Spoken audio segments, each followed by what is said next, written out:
adapté. Point de vue confort, justement, elle est quand même fort dure. Elle n'a pas la suspension pilotée, donc c'est quand même le petit... Là, je crois que celui qui veut avoir, comme je le fais moi, un usage quotidien de sa voiture discrète et performante, il est vrai que je pense, mais je n'ai pas essayé, que la suspension pilotée doit probablement apporter un agrément de conduite puisqu'elle fera partie des paramètres individuels. Si ça l'avoir essayé, je pense que la suspension passive se situe dans les niveaux les plus élevés sportifs de la suspension adaptative. Oui. Ouais, vraiment. Oui. Donc c'est un peu...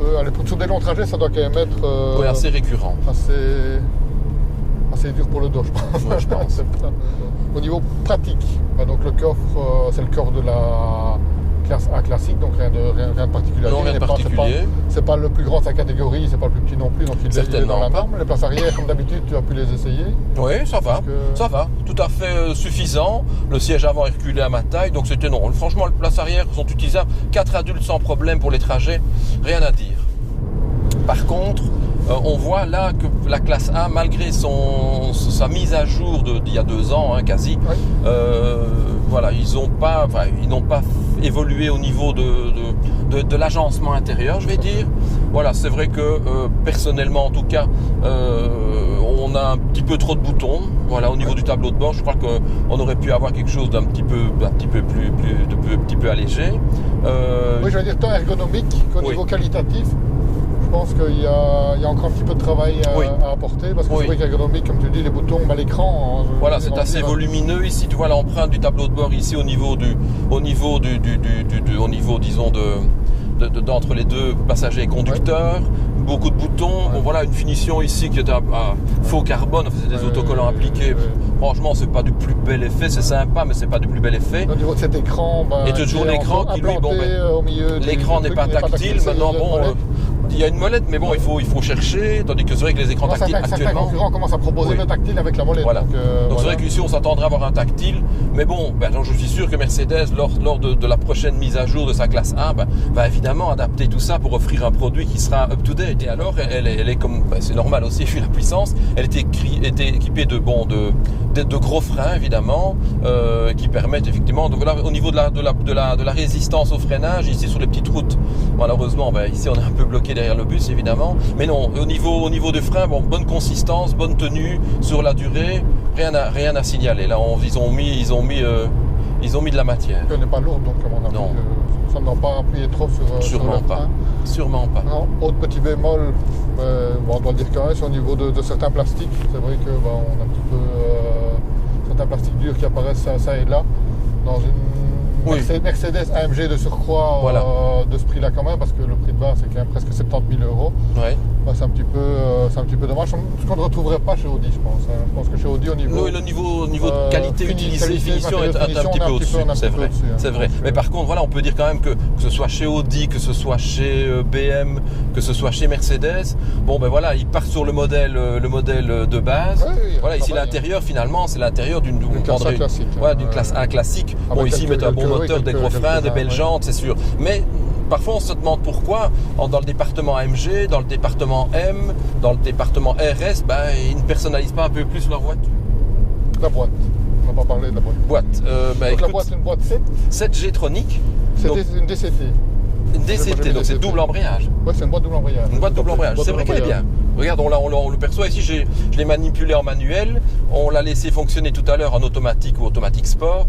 Rien à dire. Mais tu me disais tout à l'heure que c'est peut-être la boîte que tu voudrais sur ta RS3. Oui, je trouve cette boîte pour moi peut-être un petit peu trop. Au niveau ressenti, moi ce que je dis c'est motricité quand même, dynamisme. Tout à fait. Position de conduite, c'est vrai qu'il y a le côté, on n'est pas spécialement bien maintenu, mais en tout cas on est vraiment bien installé. Ouais. Le volant, la direction pas trop dure, pas trop légère, bien ce qu'il faut. En plus elle est paramétrable. Et ça c'est franchement sympa puisque suivant le mode sélectionné, c'est sûr que la direction, elle, va clairement s'adapter à la conduite choisie. Ce moteur qui est plein tout le temps. C'est vrai, hein? Avec le plein de coupe. Oui, voilà. Dès que tu as 2000 bouffes, et encore en dessous, jamais ça le ralentit. Donc, c'est vrai que pour ça, il reprend de façon constante. Et voilà, ça, ils ont un super bloc. Franchement, une belle machine quand même. Belle machine. Le moteur, c'est ce qui fait ça.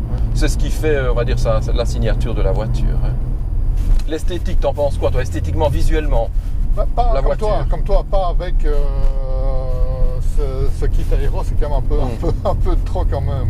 La classe A, pour ça, elle a du succès, elle se vend bien. C'est clair. On aime ou on n'aime pas. Bon, c'est une ligne, c'est une ligne. Le coup de crayon, bon, voilà, il est pas mal. La classe A, de manière générale, est assez réussie de manière générale. Quand elle est sortie, elle a signé le renouveau stylistique de Mercedes. Et elle se vend bien. D'ailleurs, après, elle a été déclinée à toutes les sauces. C'est la break. Puis je crois qu'en classe A, je serais incapable de donner l'ensemble des modèles, j'aurais peur d'en oublier. Ouais, elle a été le renouveau le rajeunissement, en tout cas, le symbole du rajeunissement de la marque, ça, c'est clair. Donc voilà, mais avec ces appendices esthétiques-là, je trouve que c'est un petit peu trop. Surtout, je ne suis pas certain qu'ils apportent tous. Non.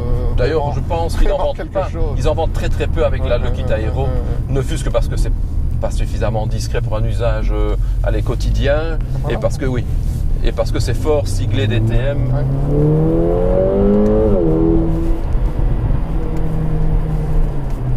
La zone rouge commence à 6500 tours.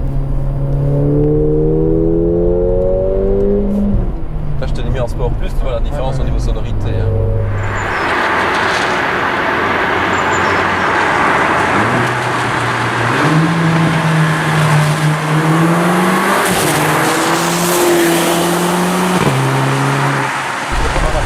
À la note finale, c'est sûr que moi, voilà, je peux parler, en connaissance de cause par rapport à la voiture avec laquelle je roule au quotidien. Moi, je la mets un cran en dessous de la RS3, voilà, personnellement. Donc, je lui donnerai 3 étoiles par rapport à notre système de cotation parce que j'aime la rondeur du 5 cylindres, j'aime le niveau de finition et la qualité de finition d'Audi. Et la discrétion de la RS3. Donc pourquoi entre les deux, j'ai une petite préférence pour la RS3, raison pour laquelle je l'ai choisie. Je ne dénigre pas du tout la classe A, le propos n'est pas là, mais je lui mets un 3 étoiles pour les petits éléments que nous avons cités. En tout cas, moi, ça c'est mon avis. Je ne sais pas quel est ton ressenti par rapport aux deux voitures. Tu as déjà eu l'occasion de conduire la RS3 que j'utilise au quotidien. Et maintenant la classe A, je ne sais pas si tu me rejoins un petit peu sur ce... J'ai même eu la chance de rouler un petit peu avec la M2 récemment aussi. On a fait l'essai avec nos amis d'Actumoteur. Je dirais que si je veux me repositionner par rapport déjà à notre note par étoile, il y a certains éléments pour lesquels je suis agréablement surpris, le moteur principalement. Et la réponse du moteur et autres, je trouve que le moteur est quand même vraiment au-dessus de ce que je m'imaginais. Maintenant, pour d'autres éléments, je suis un peu déçu. Je trouve que la finition est un peu en dessous de ce que j'attendrais du Mercedes ou autre. Donc, mais dans l'ensemble, la motricité, on a déjà dit. Réel. Je veux dire, dans l'ensemble, je reprends l'ensemble. Le châssis est bon, les freins sont top. Je vais quand même lui donner, les freins aussi, sont un mordant terrible. Donc, pour l'ensemble, pour le côté homogène de l'ensemble, je mettrais quand même 4 étoiles. Parce que je m'attendais quand même peut-être un niveau en dessous. Maintenant, par rapport aux concurrentes qu'on a pu essayer, je pense qu'elle joue dans un autre registre clairement que la M2, parce que la M2, c'est une propulsion. Oui, c'est une propulsion, c'est le 6 cylindres. On aurait fait le même trajet que la M2, celle-ci était loin devant, parce que, au niveau de la motricité. Sur les routes que nous avons empruntées ici, qui sont très sinueuses, c'est certain. Dans d'autres circonstances, au niveau plaisir, à mon avis, le côté propulsion, ça reste quand même plus plaisir. Donc, ça ne joue pas dans le même registre. Donc, par rapport à la RS3, je trouve que le son du moteur de la RS3 est nettement au-dessus par le 5 cylindres et avec les échappements sport comme tu as, avec les craquements et autres. Je trouve que le son est plus travaillé, mieux fini, il y a plus de nuances. Mais là, je te rejoins aussi. Voilà. Et donc, au niveau de la finition aussi, la RS3 est quand même mieux fini. Mais ça vous dit, je vais dire, il n'y a pas de miracle. Bien sûr. On est un petit peu au-dessus au niveau de la finition. Maintenant, ça reste vraiment une très bonne voiture. Donc voilà, on arrive au terme de cet essai, chouette essai. Oui, franchement. Content d'avoir pu. On a enfin eu l'occasion d'essayer cette voiture. Donc moi, ça valait vraiment la peine parce que ce sont des voitures qui sont assez marginales et qu'on n'a pas l'occasion d'essayer de façon régulière, grâce à la concession Barvaux qui nous réserve toujours un accueil franchement agréable. Donc, ils sont dans nos partenaires historiques puisqu'on travaillait déjà avec eux l'année passée. Tout à fait, donc ils nous avaient permis d'essayer avec Ralph la MG GT et la C63 MG et on espère pouvoir d'ici l'été encore vous essayer un autre modèle de la gamme AMG. Certainement parce que Laurent Barvaux nous nous a déjà, disons, laissé sous-entendre que dès qu'ils auront encore une AMG en stock, qui ne sera pas vendue, eh bien que nous pourrons venir l'emprunter pour faire un petit tour et vous la faire découvrir. Donc ce sera, je l'espère, très rapidement. Avec plaisir. Avec grand plaisir. Et donc n'hésitez pas, comme d'habitude, les petits pouces, les partages. Voilà. Venez nous rejoindre, parlez-en, et on fait ça pour vous et pour nous. Donc voilà, on partage notre plaisir, c'est notre vocation. Petit info pratique, il existe désormais, en plus de la page Facebook, ça tu ne le savais peut-être pas, il existe un groupe Facebook maintenant, un groupe de passionnés où en une sorte de forum, on peut faire des échanges de photos, d'infos au niveau de passionnés. Que tu vas peut-être nous rejoindre un jour. Bien sûr, tout à fait. Parce que toi, tu n'es toujours pas sur Facebook quand t'attends. Non, absolument. Je suis un peu réfractaire à tout cela, ayant d'autres priorités pour le moment. Donc, mais c'est vrai que je vais. On espère te voir arriver. Je vais y venir très bientôt. À très vite. Salut à tous. Ciao. À bientôt. Merci.